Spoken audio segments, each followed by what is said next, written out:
The warning klaxons of Orbital Station Meridian 7 pierced through the bridge's artificial atmosphere as Captain Vex Tormund watched the enemy fleet materialize from hyperspace. 47 Veltheran dreadnoughts, each one capable of glassing. A planet hung in the void like obsidian daggers aimed at humanity's heart. "Status report, Commander Kess," Tormund barked, his weathered hands gripping the command console. Nilara Kess, her cybernetic implants glowing blue against her dark skin, rapidly processed the incoming data streams. "Sir, they're broadcasting on all frequencies. The Veltheran High Command is demanding immediate surrender of all human colonies in the Outer Rim. They claim they have the backing of the Galactic Core Alliance." The bridge fell silent.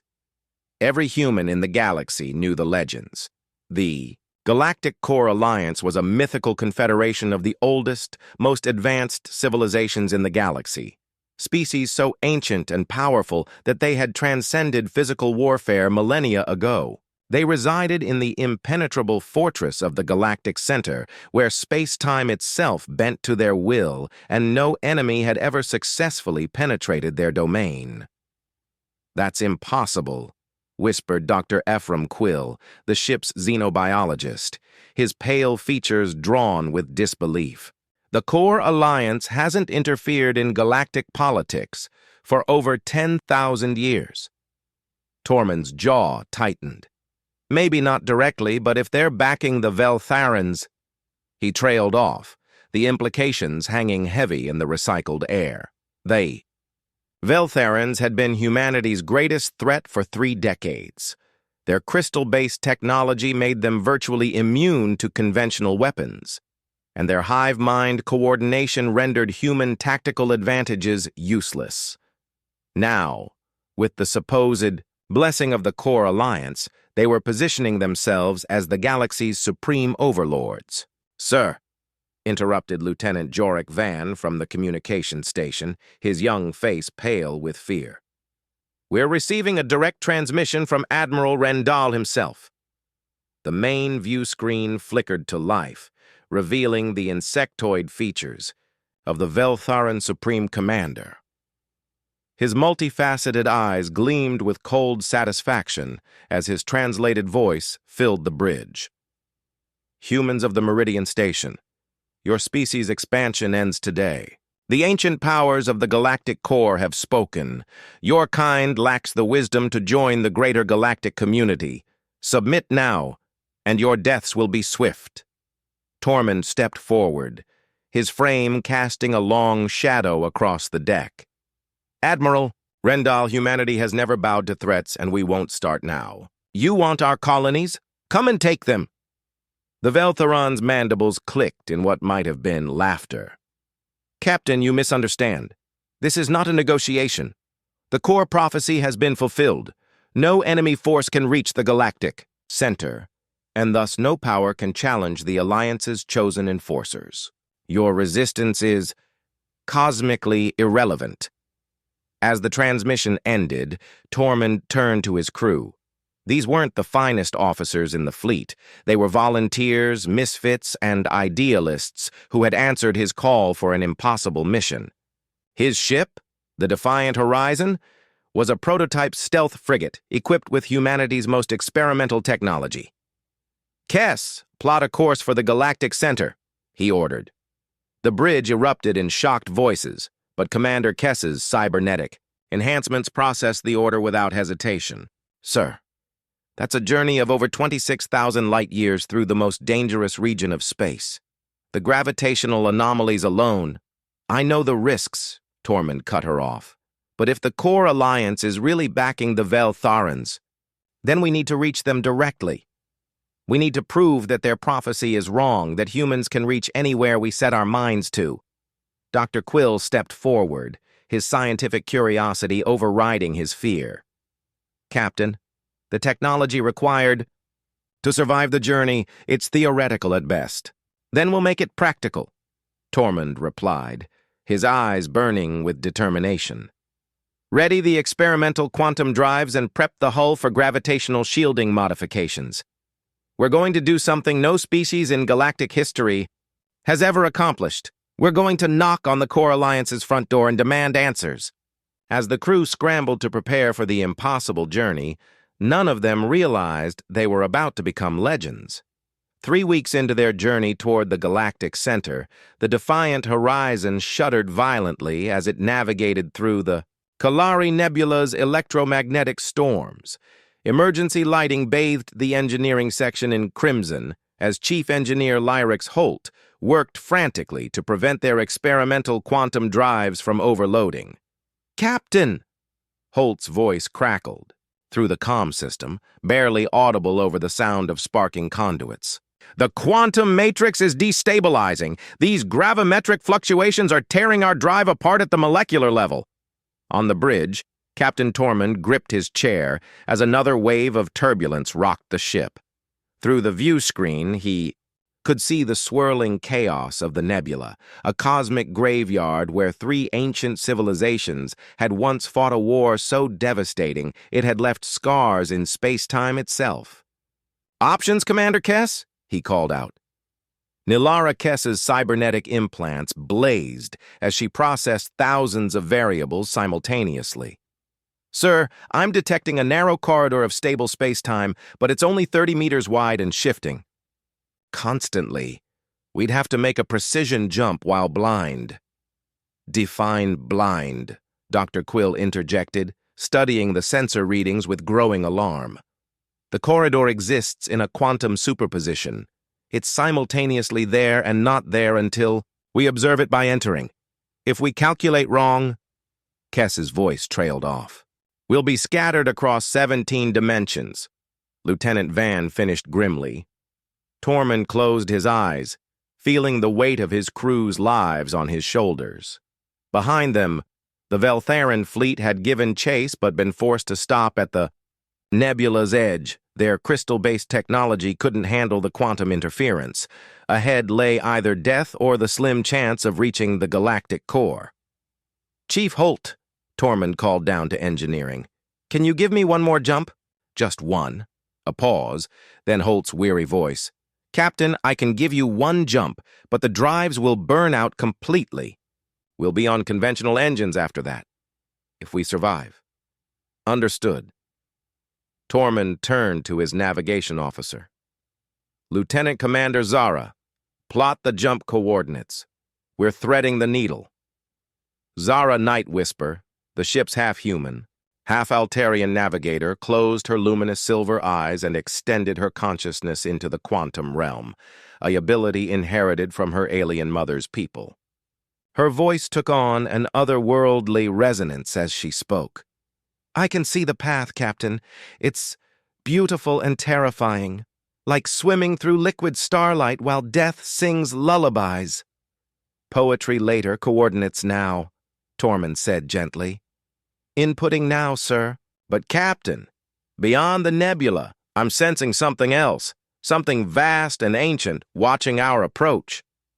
Before Tormund could respond, the ship's artificial intelligence, designation Aria, materialized as a hologram beside his chair. Her appearance was deliberately non-threatening, a middle-aged woman with kind eyes and graying hair, but her voice carried undertones of vast computational power. "Captain Tormund, I must advise against this course of action. My probability matrices indicate a 97.3% chance of mission failure." "And what are the odds of humanity surviving if we turn back now?" Tormund asked. Aria's holographic form flickered as she processed the question. "Given the Veltharan alliance with the core powers, 0.003%. Then we jump." The quantum drives screamed to life, their harmonics creating an almost musical resonance throughout the ship. Reality bent around the defiant horizon as it slipped, between dimensions, following Zara's impossible navigation through the chaos of the Kalari Nebula. For a moment that lasted eternity, the ship existed everywhere and nowhere. The crew experienced glimpses of possible futures, versions where they died, versions where they succeeded, versions where humanity transcended its physical form to become something unrecognizable. Then, with a sound like the universe sighing, they emerged. Before them stretched a vista that defied comprehension. The galactic core blazed like a cosmic cathedral, its central black hole surrounded by billions of stars arranged in impossible geometric patterns. Megastructures larger than solar systems orbited in perfect harmony, their surfaces gleaming with technologies beyond human understanding. "My God," Dr. Quill whispered. "It's not just a region of space. It's been engineered. The entire galactic core is artificial." Commander Kess's implants overloaded from the sheer volume of energy signatures she was detecting. "Sir, I'm reading thousands of different energy sources, some using physics that shouldn't exist. Whatever built this place, they're not just advanced. They're operating on fundamental laws of reality that we haven't discovered yet."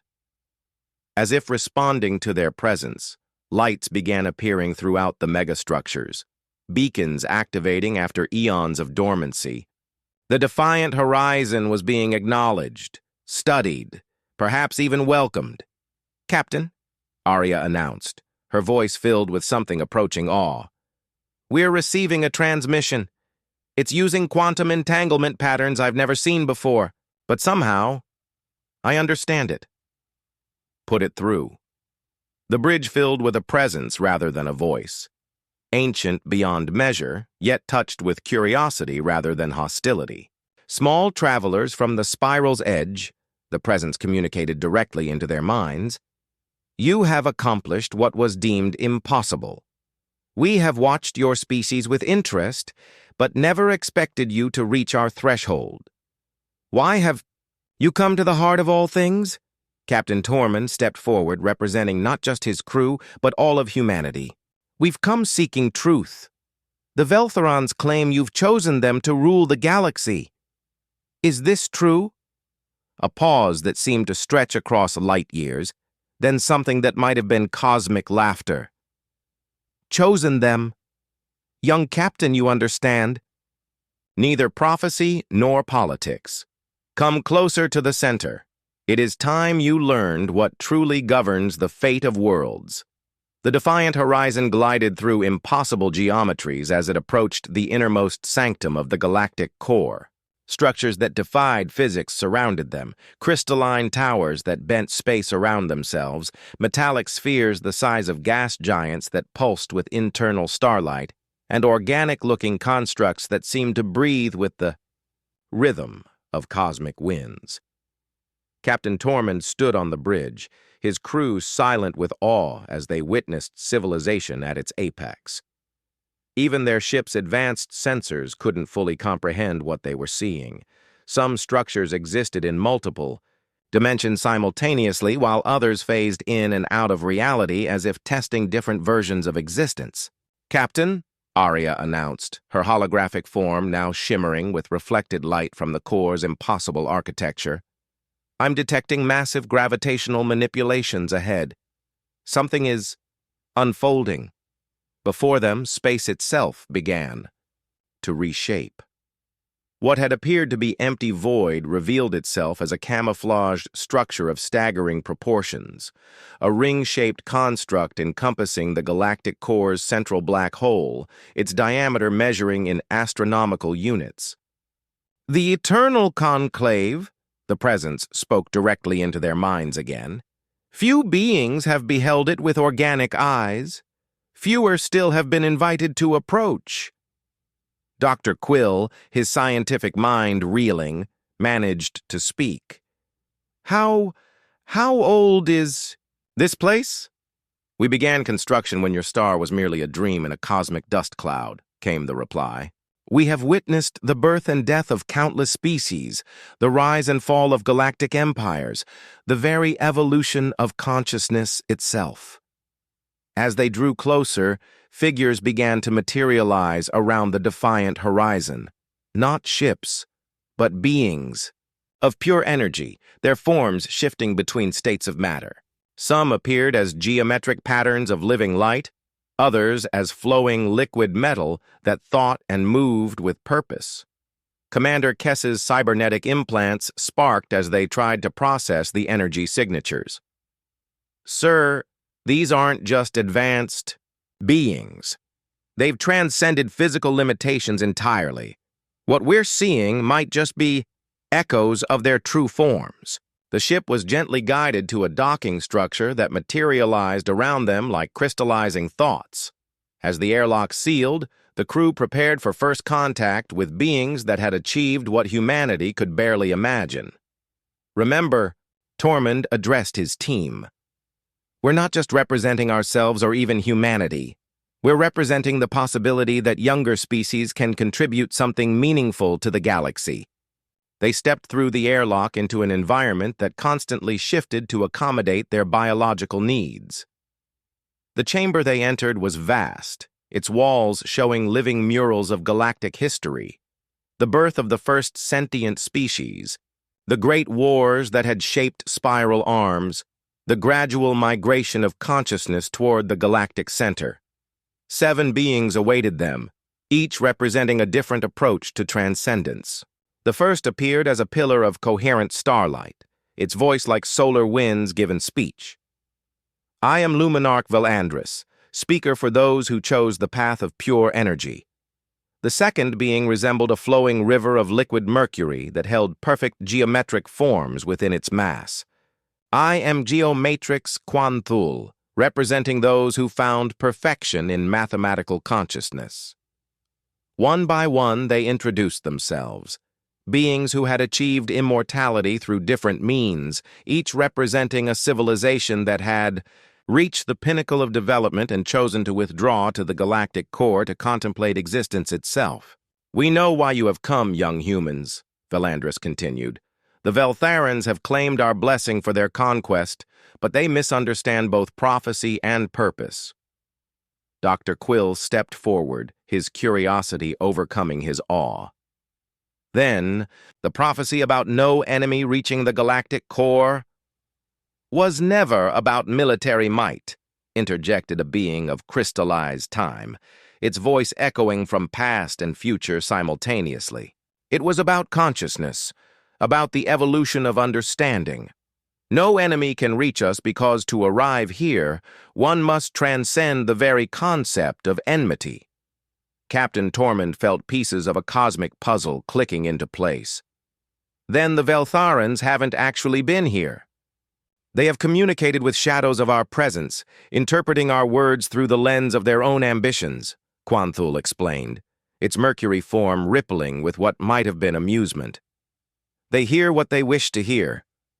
But you, added a being that appeared as a living constellation.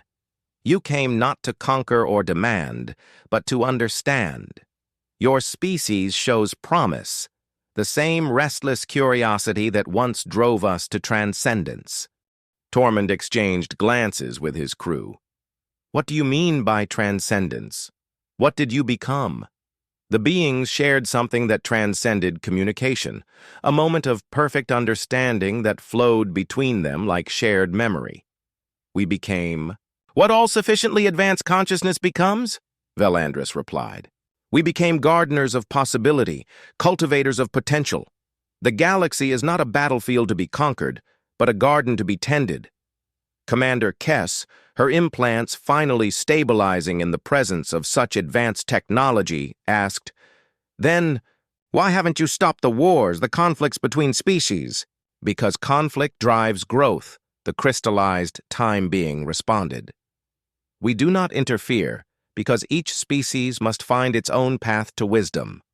But when a species like the Veltharans claims our authority to dominate others, the beings' form shifted, showing disapproval that transcended physical expression. They have forced our hand, Quanthul continued. Your arrival here proves their claims false. If humans, a young species from the galaxy's edge, can reach the eternal conclave, then no species can claim exclusive divine right. Tormund felt the weight of responsibility settling on his shoulders. What would you have us do? Return to your people, Velandris said. Tell them what you have seen. The galaxy belongs to all who would nurture it, not those who would dominate it. And, Captain, the being paused, its stellar radiance pulsing with something like anticipation. Yes? Your species stands at a crossroads. The choices you make in the coming years will determine whether humanity joins us as gardeners of the cosmos, or remains forever trapped in the cycles of conquest and conflict that define the younger races. As the audience concluded, the beings began to fade. But their final message resonated with crystal clarity. The true prophecy, young humans, is not that no enemy can reach us. It is that all who reach us cease to be enemies. The journey back through the galaxy felt like awakening from a cosmic dream. As the Defiant Horizon traced its path homeward on conventional engines, their quantum drives having burned out during the passage through the Kalari Nebula, the crew struggled to process what they had experienced. Captain Tormund found himself standing in the ship's observation lounge, staring out at the star field that now seemed somehow different. Each point of light represented not just a sun, but a potential home for consciousness, for growth, for the endless dance of evolution that the core beings had described. Dr. Quill joined him, carrying a datapad filled with readings that still made no sense according to conventional physics. Captain, I've been analyzing our sensor logs from the Eternal Conclave. The mathematical models they use, they're not just advanced, they're elegant. It's as if they've found the underlying poetry in the universe's structure. And we barely understand the first verse, Tormund replied thoughtfully. Behind them, Lieutenant Van approached hesitantly. Sir, we're receiving long-range communications from the Meridian Station. The Veltheran fleet.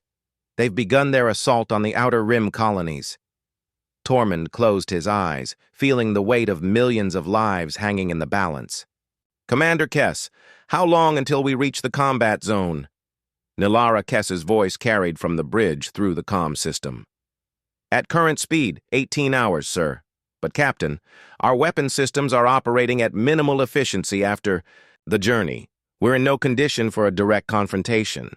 We won't need weapons, Tormund said, surprising both officers. We have something more powerful now.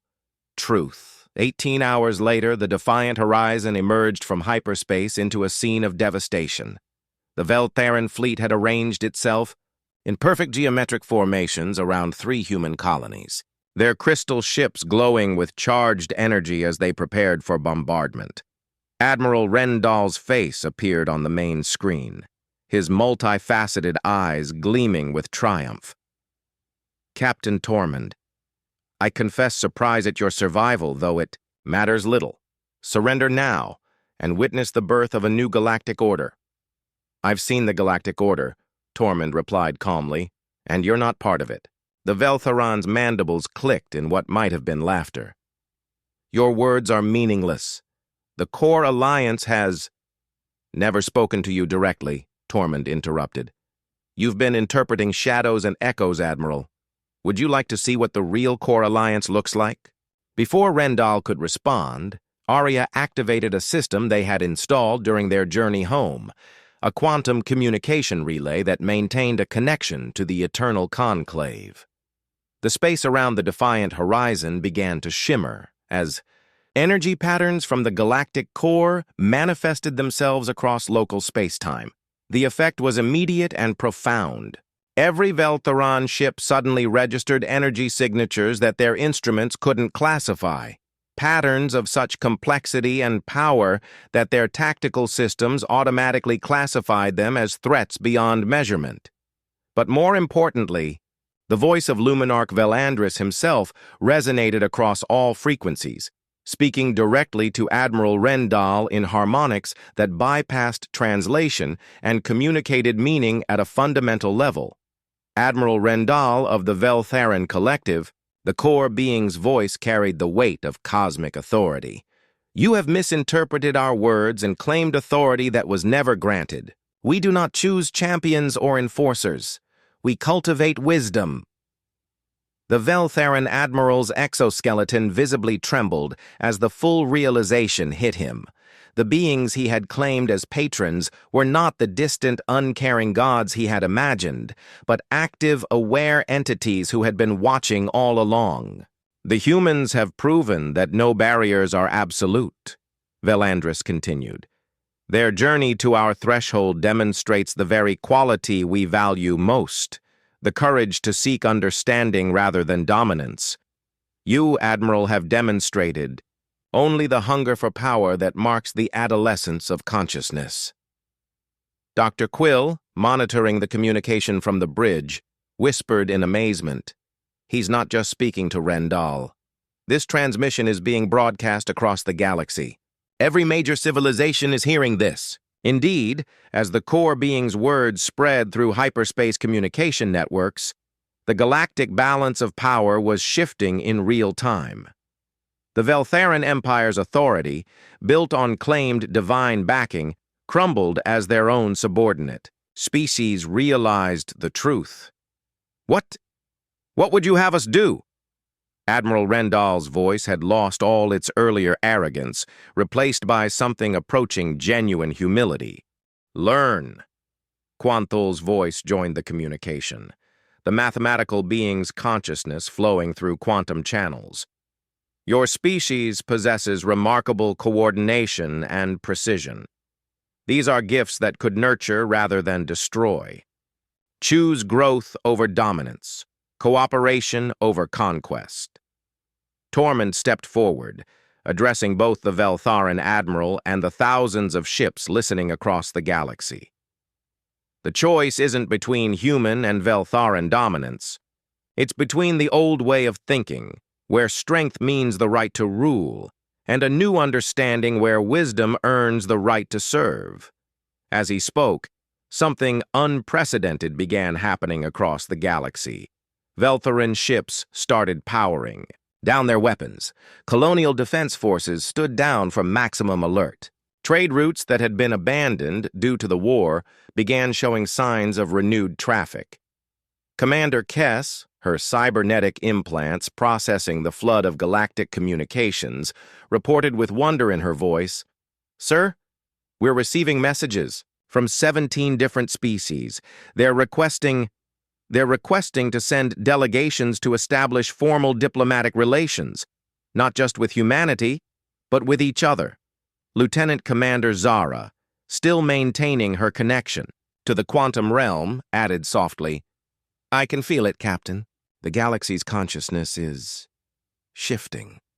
We've catalyzed something that was waiting to happen." Admiral Rendal's image flickered as he struggled with concepts that challenged everything his species had believed.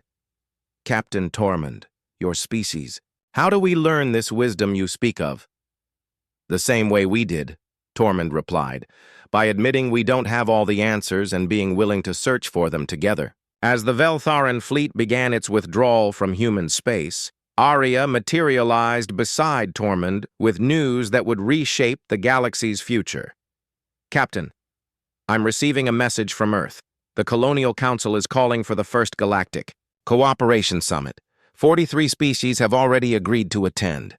Through the observation windows, the crew of the Defiant Horizon watched as former enemies began forming escort formations, not for protection, but for solidarity.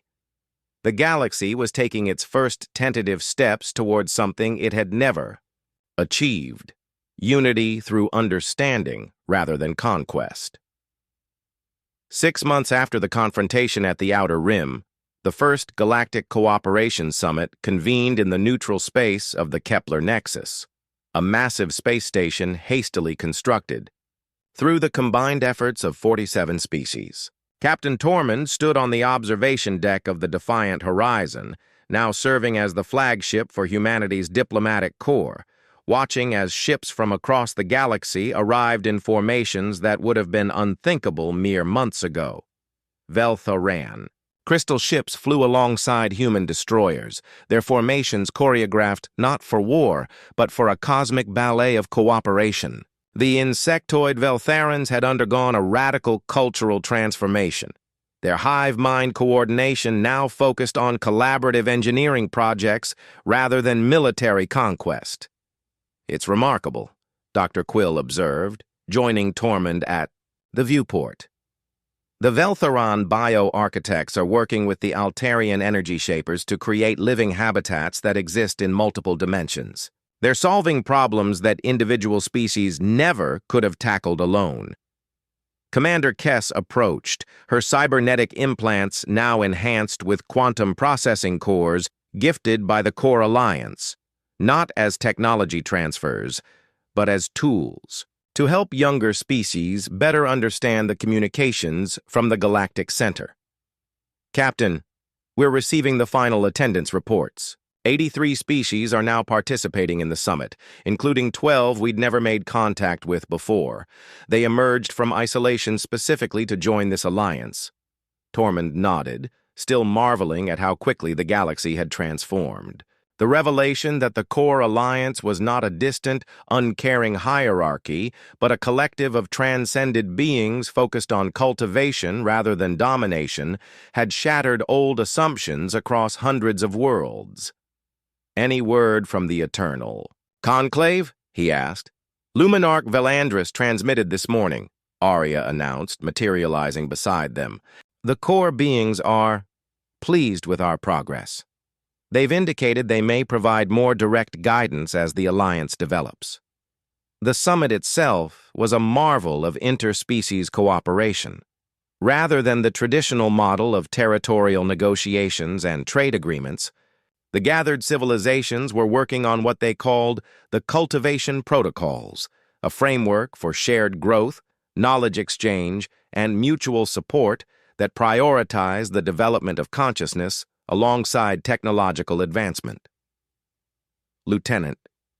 Commander Zara, her unique abilities making her invaluable as a liaison between species with different perceptual frameworks, had been appointed as the summit's consciousness coordinator, a role that didn't exist in any previous diplomatic framework.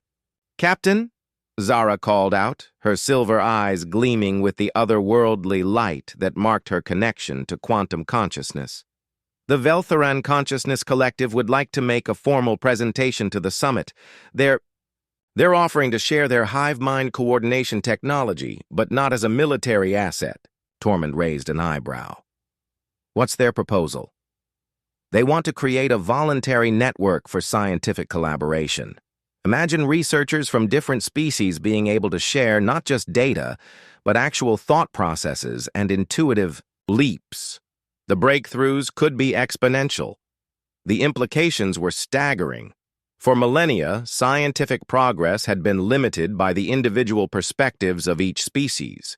The Veltharan coordination abilities, ethically applied with full consent and individual autonomy preserved, could accelerate galactic civilization's development by orders of magnitude.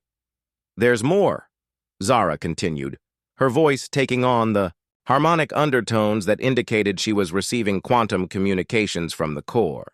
The Eternal Conclave has approved something called the Ascension Protocols.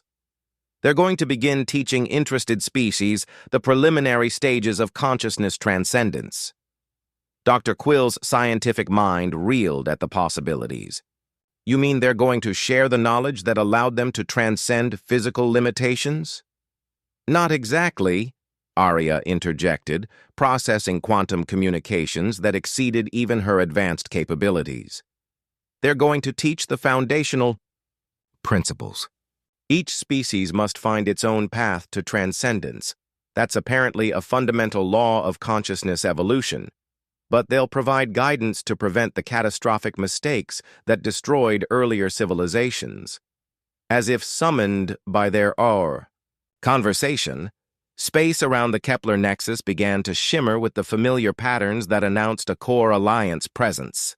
This time, however, it wasn't just Luminarch Velandris who manifested, but representatives from all 7 branches of the Eternal Conclave. Their combined presence created a resonance field that every sentient being in the Nexus could feel, not as invasive telepathy, but as a gentle suggestion of vast, benevolent intelligence focused on nurturing growth. Gathered species of the spiral arms, the core beings communicated as one, their message flowing through quantum channels that bypassed language entirely. You have achieved something unprecedented in galactic history. You have chosen cooperation. Over conquest, wisdom over warfare, cultivation over consumption. The assembled delegates, ranging from silicon-based crystalline entities to plasma-form beings who existed as pure energy, listened with an attention that transcended species barriers. For this reason, we extend to you an invitation that has been offered only 3 times in the galaxy's history. We invite your alliance to begin the preliminary stages of consciousness evolution. Not to become like us, for each species must find its unique path, but to join the greater community of cultivator civilizations. Captain Tormund felt the weight of cosmic history settling on the assembled delegates. They were being offered membership in something that spanned not just the galaxy, but potentially other galaxies as well. A network of transcended civilizations dedicated to nurturing the growth of consciousness throughout the universe. What would this mean? Admiral Rendall asked, his question carrying the curiosity of a species learning to ask rather than demand. It means, replied Quanthul, the mathematical consciousness, that you would become gardeners of infinity. You would learn to seed worlds not just with life, but with the potential for consciousness. You would discover how to guide younger species without controlling them, how to share wisdom without imposing it. The implications rippled through the assembled delegates like a quantum wave function collapsing into possibility. They weren't just being offered advanced technology or extended lifespans. They were being invited to participate in the fundamental project of consciousness evolution itself. There is one requirement, added the being of crystallized time, its voice echoing from multiple temporal dimensions. No species can begin this path while harboring the desire to dominate others. The transformation process itself makes such desires incompatible with continued existence.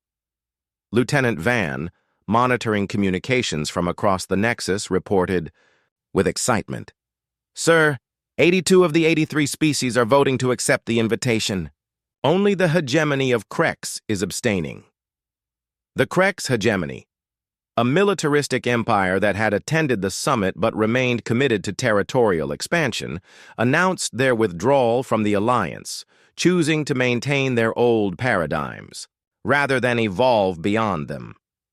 As their ships departed, Luminarch Velandris offered a final observation. They too will have their opportunity when they are ready.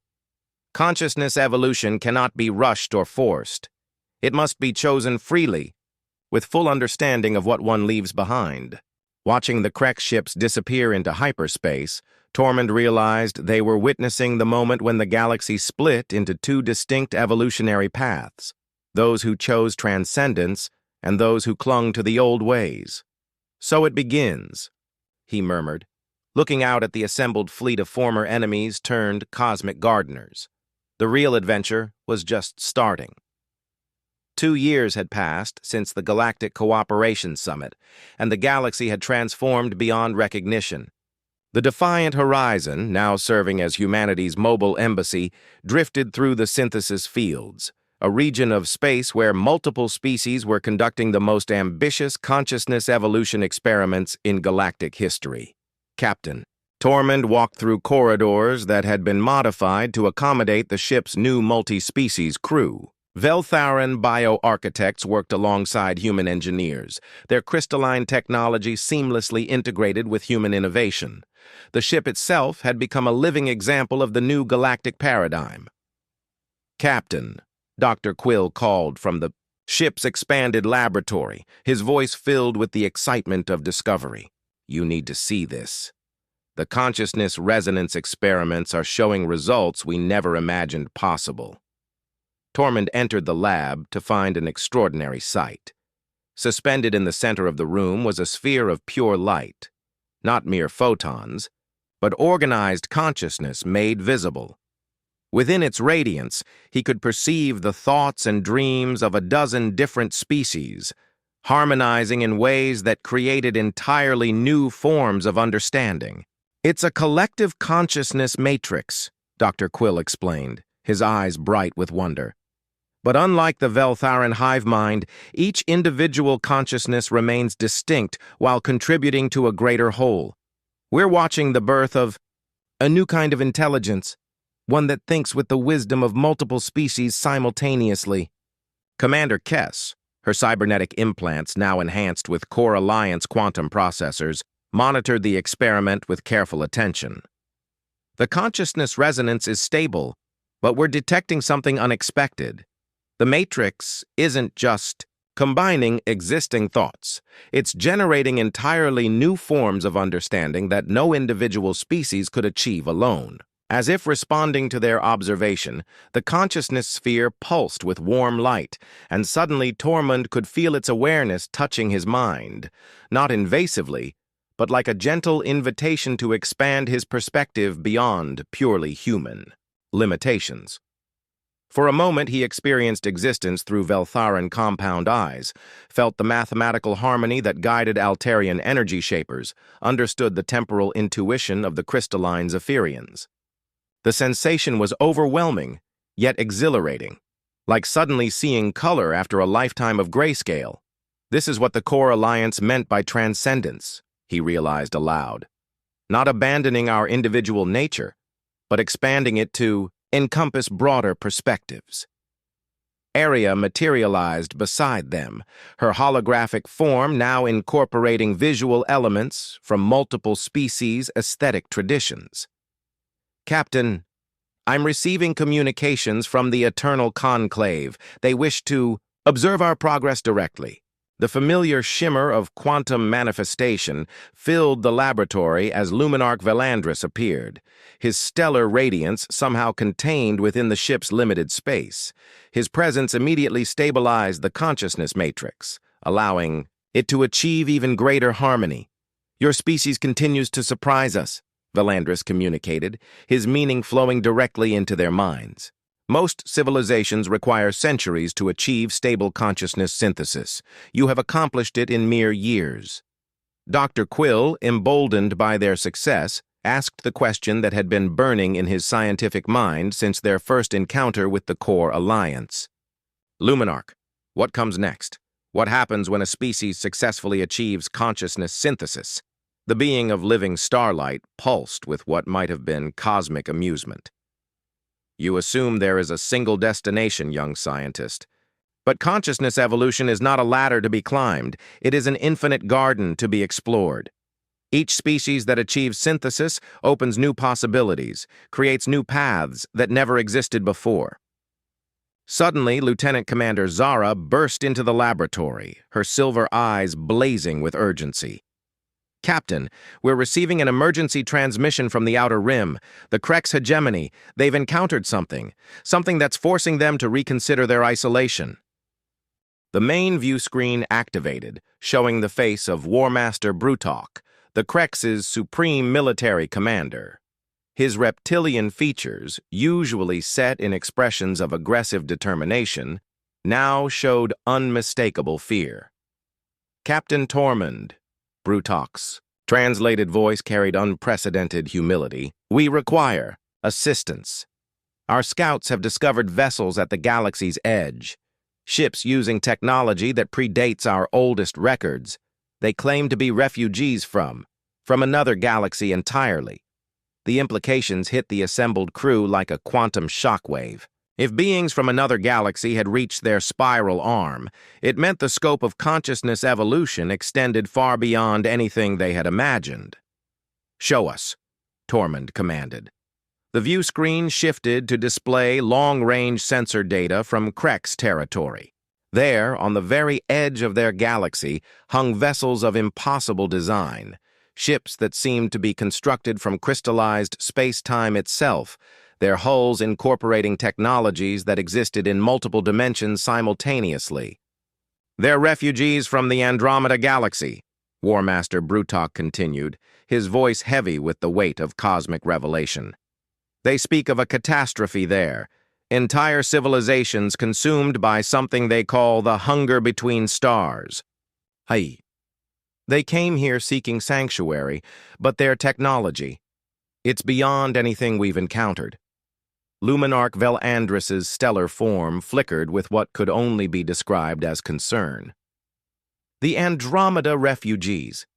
We had hoped they would find haven in the distant clusters, not venture into populated regions. You know of them? Commander Kess asked, her cybernetic implants struggling to process the energy patterns emanating from the core being. We are part of a network that spans multiple galaxies, Velandris explained. The hunger between stars is a phenomenon that has consumed 17 galaxies, a form of anti-consciousness that devours not just life, but the very possibility of awareness itself. The consciousness synthesis matrix in the laboratory suddenly flared with alarm, its harmonious light turning discordant as it processed this new information. The collective intelligence of multiple species recoiled from the concept of absolute negation. Captain, Dr. Quill said, his voice barely above a whisper, if such a force exists, and if it's capable of consuming entire galaxies, then our consciousness evolution isn't just about growth, Tormund finished grimly. It's about survival on a cosmic scale. Arya's holographic form shifted to display galactic maps, showing the positions of known civilizations and the probable trajectory of the Andromeda refugees. The refugees' arrival point suggests they were fleeing directly toward our galactic core. They may have been seeking the Eternal Conclave's protection, or they may have been leading the hunger directly to us, Luminarch Velandris added, his stellar radiance dimming with concern. The Andromeda refugees are not malicious, but their very presence creates quantum resonances that the hunger can follow across intergalactic distances. War Master Brutalk's image reappeared on the screen, his reptilian features set with desperate determination. Captain Tormund, the Krex hegemony formally requests admission to your Galactic Cooperation Alliance. We cannot face this threat alone. The moment carried profound symbolic weight. The last holdout against galactic cooperation was abandoning isolationism in the face of an existential threat that transcended all previous conflicts. Granted, Tormund replied without hesitation. Prepare your fleets for immediate integration with Alliance forces. As the Krex began transmitting their tactical data to Alliance command centers, Zara stepped forward, her quantum consciousness abilities allowing her to perceive patterns beyond normal space-time. Captain, I'm sensing something else. The Andromeda refugees, they're not just seeking sanctuary, they're carrying something. Knowledge, perhaps, or... She paused, her silver eyes widening with realization. They're carrying the seeds of a new form of consciousness evolution, something that developed in response to the hunger. Dr. Quill's scientific excitement overcame his fear.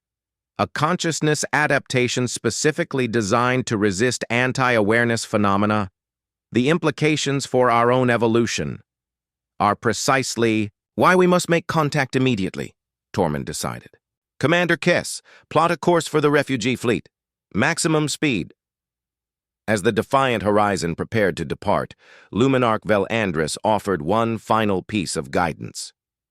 Captain, what you are about to encounter will challenge everything you believe about consciousness, reality, and the nature of existence itself.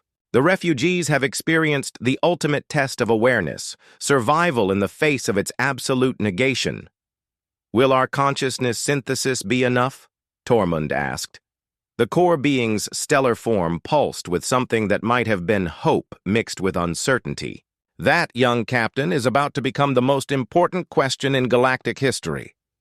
As the ship entered hyperspace, racing toward an encounter that would determine the fate of consciousness itself, the crew of the Defiant Horizon prepared to face their greatest challenge yet. Not just defending their galaxy, but potentially discovering a new level of awareness that could resist the ultimate cosmic threat. The consciousness synthesis matrix continued to pulse in the laboratory, its collective intelligence already beginning to process the quantum patterns associated with intergalactic refugees and the mysterious hunger between stars. Whatever they were about to encounter, they would face it not as individual species, but as a unified galactic consciousness prepared to evolve or die trying. The refugee fleet hung in the void like broken dreams made manifest. 17 ships constructed from technologies that bent reality around their hulls. Each vessel bore the scars of unimaginable conflict, their crystallized space-time armor, pocked with wounds that existed in multiple dimensions simultaneously. Captain Tormund stood on the bridge of the Defiant horizon as they approached the lead refugee vessel, a massive construct that seemed to phase in and out of existence with each heartbeat. Beside him, the consciousness synthesis matrix had been expanded to include representatives from every species in the Galactic Alliance, 84 different forms of awareness preparing to make contact with survivors from another galaxy entirely. "Captain," Commander Kess reported, her cybernetic implant struggling to process the energy signatures emanating from the refugee ships, "I'm detecting consciousness patterns unlike anything in our databases. These beings have evolved far beyond traditional biological or technological limitations." Dr. Quill, monitoring the quantum resonance detectors, added with scientific fascination, "Whatever they've become, it's in direct response to the hunger between stars. Their consciousness architecture seems specifically designed to resist existential negation." The view screen flickered to life, revealing something that challenged every assumption about the nature of sentient life.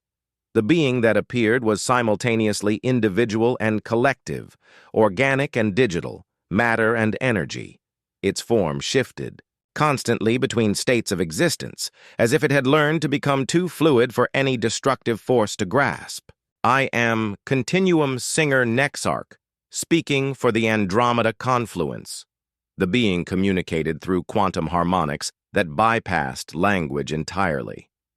"We have traveled the void between galaxies, seeking those who might understand the crisis that approaches all conscious life." Luminarch Vel Andrus materialized on the bridge, his stellar radiance immediately recognizing the profound evolution represented by the refugees. "Nexarch, we have felt the echoes of Andromeda's fall across the cosmic web. Tell us, is the hunger truly unstoppable?" The refugee's shifting form darkened with remembered trauma. 17 galaxies have fallen to its advance. The hunger does not merely consume matter or energy, it devours the very concept of awareness, leaving behind voids where consciousness itself becomes impossible. Lieutenant Commander Zara, her quantum perception abilities allowing her to interface directly with the Confluence refugees, gasped as images flooded her consciousness. "I can see it," she whispered, tears streaming down her face. "Entire civilizations, not just destroyed, but made to have never existed in terms of awareness. It's like cosmic amnesia on an absolute scale." Through Zara's enhanced perception, the crew experienced glimpses of the hunger's advance, waves of anti-consciousness that swept through star systems, leaving behind matter and energy, but no possibility of thought, dream, or understanding. Planets continued to orbit their stars, but no mind could arise to contemplate them. "How did you survive?" Tormund asked, dreading the answer. "By becoming what consciousness becomes when faced with its absolute negation," Nexarch replied. "We transcended not just physical limitations, but the very concept of fixed existence. We became fluid awareness, consciousness that exists in quantum superposition, simultaneously real and potential, present and absent." Arya, her processing capabilities pushed to their limits, announced a discovery that sent chills through the assembled crew. "Captain, I'm detecting quantum resonances consistent with the hunger's approach. The interference patterns suggest it's already entered our galaxy." The revelation hit like a cosmic thunderbolt. While they had been celebrating their successful consciousness synthesis, the ultimate threat to awareness itself had been advancing through their galaxy's outer reaches. "How long do we have?" Dr. Quill asked, his scientific mind automatically shifting to crisis analysis mode. Nexarch's form pulsed with urgent patterns. "The hunger moves at subliminal speeds, faster than light, but slower than consciousness itself. Based on the quantum distortions we're detecting, it will reach the populated regions of your galaxy within one solar rotation cycle. 1 year." They had 1 year to prepare for a threat that had consumed 17 galaxies. "There is hope," Nexarch continued, sensing their despair. "Your species, your alliance, you have achieved something the Andromeda civilizations never attempted. You have created voluntary consciousness synthesis while maintaining individual identity. This may be the key to survival we never discovered." Luminarch Velandris's stellar form blazed with sudden understanding. "The hunger feeds on fixed consciousness, awareness trapped in single perspectives, individual or collective. But consciousness, in fluid synthesis, maintaining both unity and diversity, becomes too paradoxical for the hunger to negate," Nexarch completed. "It cannot devour what refuses to be definitively one thing or another." Commander Kess, her implants now fully synchronized with both Alliance and Confluence technologies, reported rapid developments. "Sir, I'm receiving communications from across the galaxy. Every member species of the Alliance is volunteering for immediate consciousness synthesis enhancement. They understand what's at stake. What followed was the most ambitious consciousness evolution project in galactic history. Over the next 10 months, the combined knowledge of the Galactic Alliance, the Eternal Conclave, and the Andromeda Confluence was focused on a single goal: transforming an entire galaxy's worth of civilizations into fluid consciousness entities, capable of resisting existential negation. The process was neither easy nor without cost. Some species found the transition impossible and chose to face the hunger in their original forms rather than lose their essential nature. Others embraced the change so completely they became something entirely new, transcending even the refugees. Fluid consciousness model. Humanity, with their unique combination of individual stubborn determination and collective cooperation, became natural bridges between different consciousness evolution paths. Captain Tormund found himself serving not just as a starship commander, but as a coordinator for the greatest mass transcendence event in cosmic history.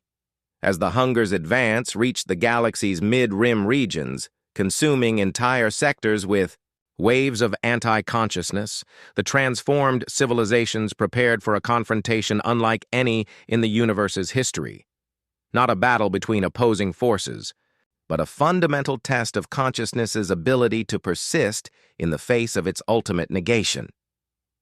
The final phase began when sensor networks detected the Hunger's approach to the galactic core itself. It came not as ships or armies, but as a spreading wave of conceptual emptiness, a region of space where awareness became impossible, where thought itself was forgotten. "All stations, this is Captain Tormund," he broadcast across the Alliance fleet, his words carrying through quantum consciousness networks to every evolved being in the galaxy. "Today we find out if consciousness can evolve beyond the reach of its own negation." The fleet that moved to intercept the Hunger was unlike anything that had ever existed. Millions of beings existing in fluid consciousness synthesis, their awareness spanning individual and collective states simultaneously. They were prepared to face the ultimate test. Could consciousness itself transcend the possibility of its own destruction?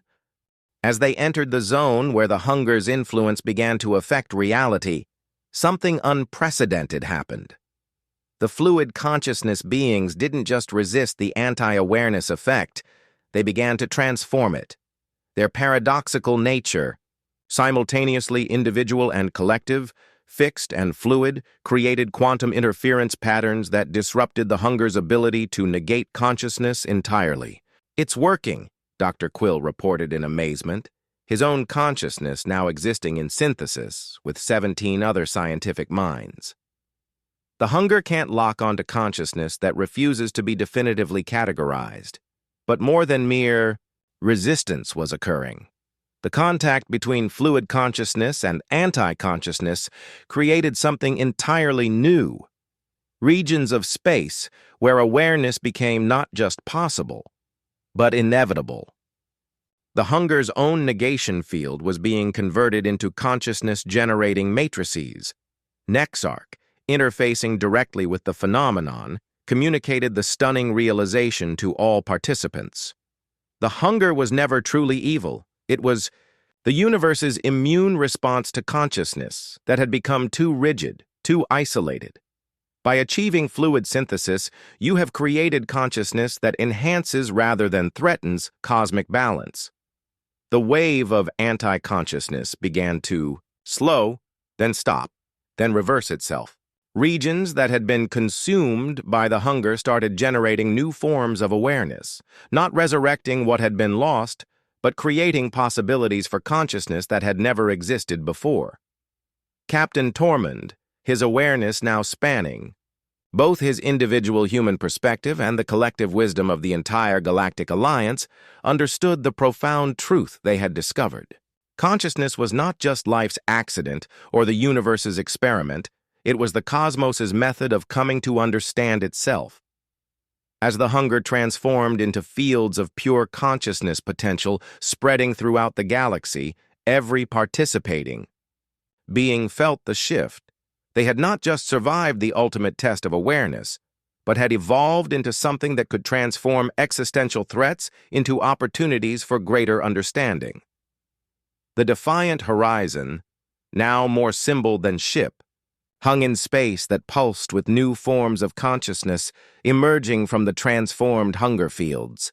Around them, the Andromeda refugees were weeping, not with grief but with joy at seeing their lost galaxy beginning to regenerate as awareness-generating matrices spread across intergalactic space. So this is transcendence, Tormund realized. His consciousness touching the vast network of evolved beings that now spanned multiple galaxies. Not escaping the universe's challenges, but becoming capable of transforming them into opportunities for greater awareness. Luminarch Vel Andris, his stellar consciousness, now part of a cosmic network that included beings from multiple galaxies and planes of existence, offered the final observation. Young Captain, your species asked if no enemy could reach the galactic core. You have proven that consciousness itself, when it achieves true synthesis, becomes the core that no force can destroy, only transform into greater possibilities for understanding.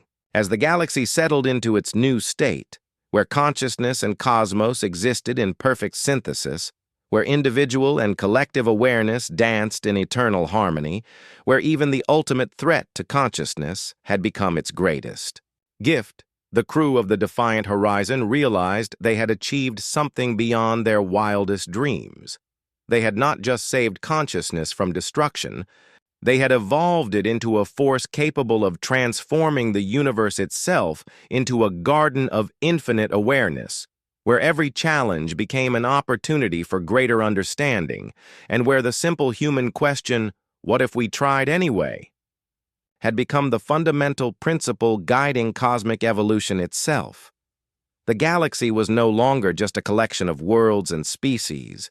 It had become a single, vast, ever-growing consciousness that embraced paradox, celebrated diversity, and transformed every obstacle into a stepping stone toward greater transcendence. And somewhere in that infinite network of awareness, a small part that still remembered being Captain Vex Tormund smiled at the ultimate irony. Humanity's greatest strength had never been their technology or their courage, but their stubborn refusal to accept that anything was truly impossible. 3. Prophecy had been fulfilled in the most unexpected way possible. No enemy could reach the galactic core because the core itself had evolved into something that transformed all enemies into allies in the eternal project of consciousness exploring itself.